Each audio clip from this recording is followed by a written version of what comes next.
हम business study पढ़ रहे हैं +1 क्लास। आज हमारा नेक्स्ट चैप्टर रहेगा चैप्टर नंबर 5, संयुक्त हिंदू परिवार व्यवसाय। इस चैप्टर में हम सीखेंगे introduction to joint Hindu family business, Hindu परिवार या संयुक्त हिंदू परिवार का अर्थ, संयुक्त हिंदू परिवार व्यवसाय का अर्थ और features of joint Hindu family business, संयुक्त हिंदू परिवार व्यवसाय की विशेषताएं और एडवांटेजेस एंड डिसएडवांटेजेस और limitation of joint Hindu family businesses. तो आइए शुरू करते हैं। प्यारे विद्यार्थियों, संयुक्त हिंदू परिवार व्यवसाय ये बिजनेस जो हमारा जो संगठन है, या यूँ कहें कि फॉर्म ऑफ बिजनेसेस जो हैं, उनमें दूसरा प्रकार हम पढ़ेंगे ये हिंदू अनडिवाइडेड फैमिली बिजनेस।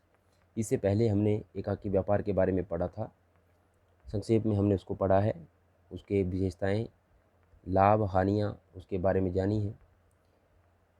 देखिए, जब किसी न किसी चीज़ की अगर कोई कमी रहती है तो उसके अगेंस्ट कोई नई चीज़ बनकर सामने आती है। तो जो वैसा ही इस कंडीशन में भी हुआ है कि पहले जो एकाकी व्यापार होता था उस पे कुछ लिमिटेशंस थी। उन लिमिटेशंस को दूर करने के लिए एक नया बिजनेस फॉर्म हुआ, जो कि उसके बाद जो बनकर आया वो संयुक्त हिंदू परिवार व्यवसाय बनकर सामने आया। क्योंकि जो एकाकी व्यापार में जो कमियां हैं वो यहाँ पे पॉजिटिव पॉइंट बनेंगे यहाँ पे। तो हमें यह जानना है कि संयुक्त हिंदू परिवार व्यवसाय क्या है। तो प्यारे विद्यार्थियों, ये 2 शब्दों से बना है, संयुक्त हिंदू परिवार और व्यवसाय। तो इसके लिए हमें पहले संयुक्त हिंदू परिवार के बारे में जानना पड़ेगा।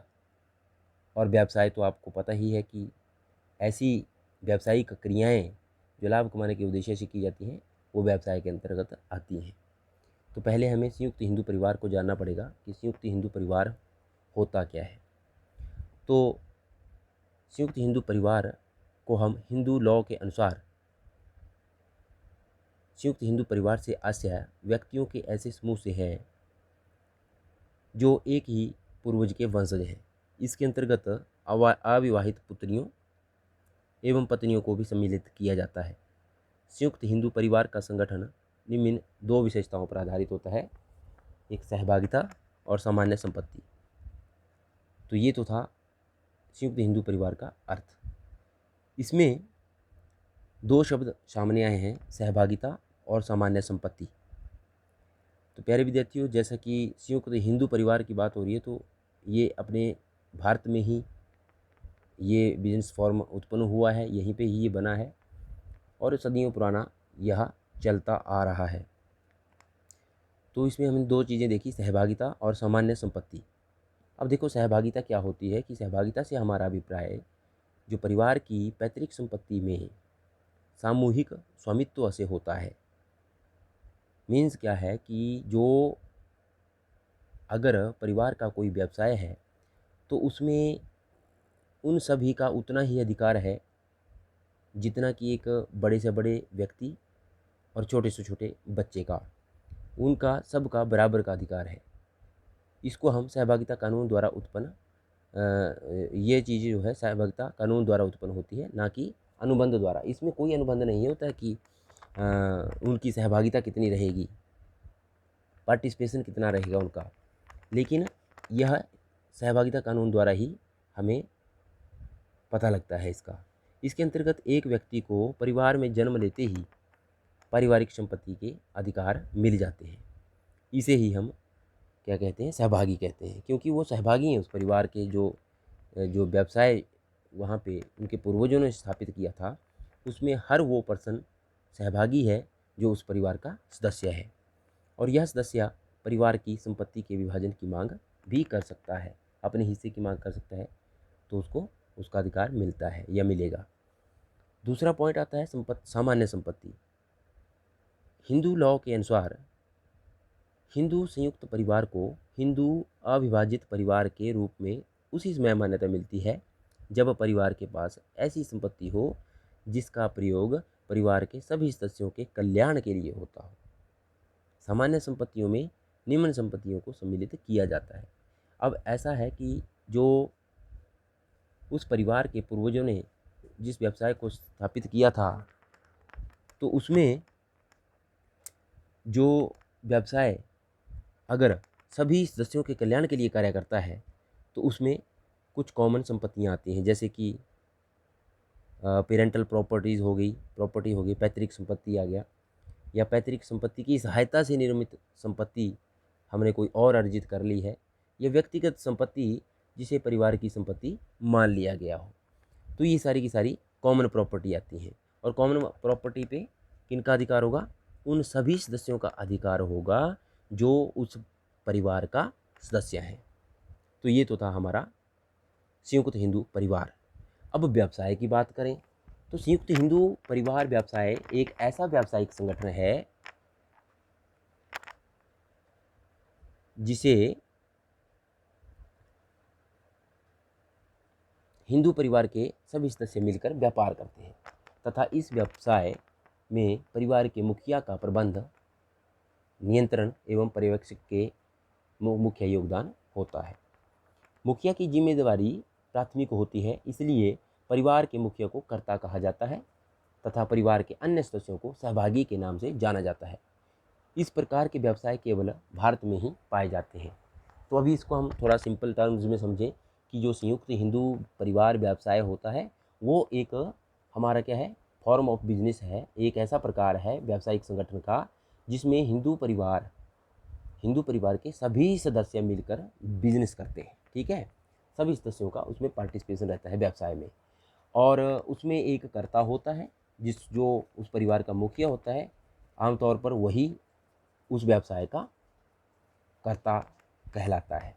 और उसकी जिम्मेवारी क्या होती है? उसकी जिम्मेवारी प्राथमिक होती है, और प्राथमिक मतलब कि जो प्राइमरी उसकी जिम्मेवारी रहती है वही उस व्यवसाय को मैनेज करता है, कंट्रोल करता है और सुपरवाइज करता है।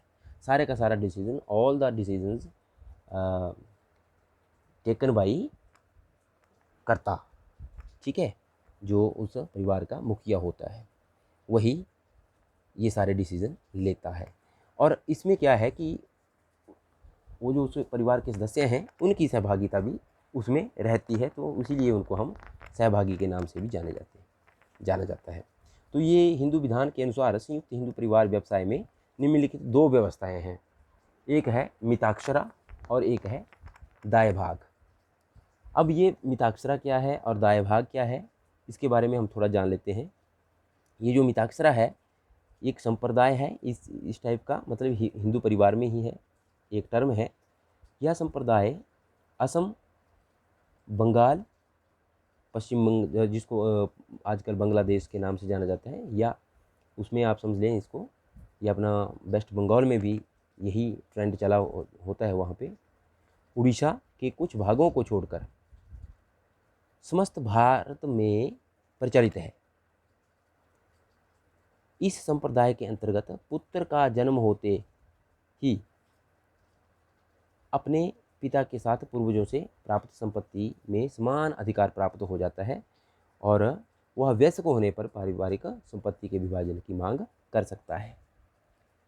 ठीक है, तो इसमें हमने जाना कि इन तीनों को छोड़कर, किसको? असम, बांग्लादेश या बंगाल, उड़ीसा। हम भारत की बात करें तो हम पश्चिम बंगाल लेंगे। इसमें रहेगा कि यह संप्रदाय असम और बंगाल तथा उड़ीसा को छोड़कर बाकी सारे भारत में मिताक्षरा के नाम से ही जाना जाता है। और दूसरा बात करें दायभाग। दायभाग में क्या है कि यह असम, बंगाल और उड़ीसा के कुछ भागों में ही प्रचलित है। तो इसके अंतर्गत पुत्र को अपने जन्म के साथ किसी भी प्रकार की संपत्ति में कोई अधिकार प्राप्त नहीं होता। हालांकि हमने मिताक्षरा में पढ़ा कि मिताक्षरा में जैसे ही बच्चा पैदा होगा उसको जो उसकी संपत्ति है, पूर्वजों से प्राप्त संपत्ति है, उसमें उतना ही अधिकार है जितना कि औरों का। लेकिन हमने दाय भाग में पढ़ा कि उसमें इसको जैसे बच्चा पैदा होता है उसमें उस जो पैतृक संपत्ति है उसमें उसको कोई भी अधिकार प्राप्त नहीं होता है। इसलिए पैतृक संपत्ति पिता के जीवन काल में उसी के पूर्ण स्वामित्व में रहती है। पुत्र को संपत्ति में अधिकार पिता की मृत्यु के पश्चात ही प्राप्त होता है। तो ये हमने 2 टर्म्स पढ़ी, इसकी स्कूल ऑफ बिंदु लॉ, इसके बारे में जाना। आई होप आपको अंडरस्टैंड हो गया होगा। अभी नेक्स्ट में हम देखते हैं कि एक थोड़ा और सिंपल टर्म्स में अगर हम जानें संयुक्त हिंदू परिवार के व्यवसाय के बारे में, तो आइए एक और देख लेते हैं। इसका अभिप्राय व्यावसायिक संगठन के उस प्रारूप से है जिसके अंतर्गत एक संयुक्त हिंदू परिवार के सदस्य सभी व्यक्ति मिलकर परिवार के मुखिया या कर्ता के नियंत्रण में व्यापार को चलाते हैं। अब इसमें 2 टर्म्स आई। हमने बोला कि यह एक व्यावसायिक संगठन का प्रारूप है, ठीक है, और उसमें क्या करता है, संयुक्त हिंदू परिवार उस व्यवसाय को चलाता है, ठीक है, और उसमें जो एक मुखिया होता है वह उसमें नियंत्रण करता है, मैनेजमेंट करता है और सुपरविज़न करता है उस व्यवसाय का। So it refers to that form of business organisation under which all members of joint Hindu family carry a business under the control of मुखिया और कर्ता of the family। तो ये हमने इसके अर्थ के बारे में जाना और यहीं से ही हम इसकी कैरेक्टरिस्टिक्स के बारे में जानेंगे। तो आइए शुरू करते हैं कैरेक्टरिस्टिक्स के बारे में। मुख्य विशेषताएं हैं पारिवारिक व्यवसाय। पहले हमने जाना कि यह एक फैमिली बिजनेस है, क्योंकि इसको कौन रन कर रहा है, हिंदू फैमिली बिजनेस या हिंदू अनडिवाइडेड फैमिली इस बिजनेस को रन कर रही है। तो ऑब्वियसली यह क्या है कि यह इसी लॉ के अनुसार भी चलता है, किसके, हिंदू लॉ के अनुसार। तो दूसरा है हिंदू विधान। दूसरा इसमें रहता है कि हिंदू विधान, सेकंड है हिंदू लॉ। हिंदू लॉ या हिंदू सक्सेशन एक्ट 1956 के अनुसार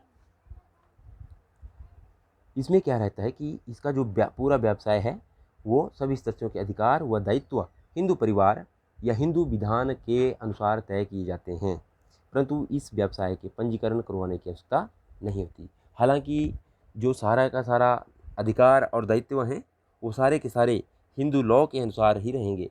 Hindu law, Hindu succession law 1956 के अनुसार रहेंगे, लेकिन इसमें क्या है, इसको रजिस्टर्ड करवाना जरूरी नहीं होता, ठीक है। तो तीसरा हमारा है पुरुष सदस्य।